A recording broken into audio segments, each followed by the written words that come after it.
هو انا مش ابويا علي الحجار ممكن تخش تشتموه هتاخدوا ثواب؟ طبعا اللي قال كده مش انا وانما بنت المطرب المشهور علي الحجار. طلعت تقول انا باكل بقسماط انا والقطط والكلاب اللي عندي، وابويا مش بياكلني ومجوعني. طبعا دي مشاكل اسريه مالناش دخل بيها، لكن حرام ان الولد يطلب من الناس انه يشتم ابوه وامه، لان ده عقوق للوالدين ودي كبيره من اكبر الكبائر. وربنا لما جه اتكلم في القران قال وبالوالدين احسانا، ما قالش احسانا اذا احسن اليكما، وانما على طول الطريق تحسن اليهم. اما يبلغن عندك الكبر احدهما او كلاهما فلا تقل لهما اف ولا تنهرهما وقل لهما قولا كريما واخفض لهما جناح الذل من الرحمه وقل رب ارحمهما كما ربياني صغيرا. طب هم يا عم شريف قصروا معايا، ما ربونيش صح، عقوني، بهدلوني، ضربوني، شتموني، جوعوني، حسابهم عند رب العالمين. زي ما هم مأمورين ان هم يتقوا الله فيك، فانت مأمور ان انت تتقي الله فيهم، واللي مقصر في الاتنين هيحاسبه رب العالمين حساب شديد. مش معنى ان ابويا بيشتمني او بيضربني او جايب الشبشب او الحزام وانزل ضرب فيه واشتمه واقول للناس اشتموه، محدش يقع في المحظور دوت، ولا تشتم علي الحجار ولا بنته ولا اي حد. بحب اقول للاستاذ علي الحجار ولكل اب بيسمعني ان كلامي موجه للجميع: كلكم راع وكلكم مسؤول عن رعيته، كما قال النبي صلى الله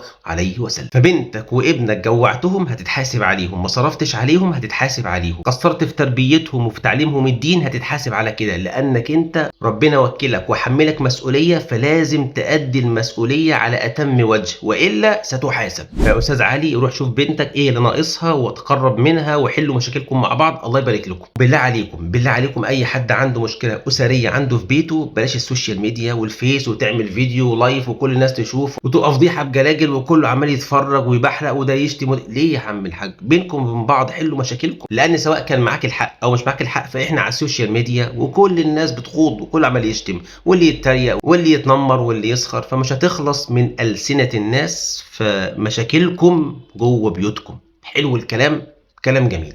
صلوا على سيدنا النبي عليه الصلاة والسلام.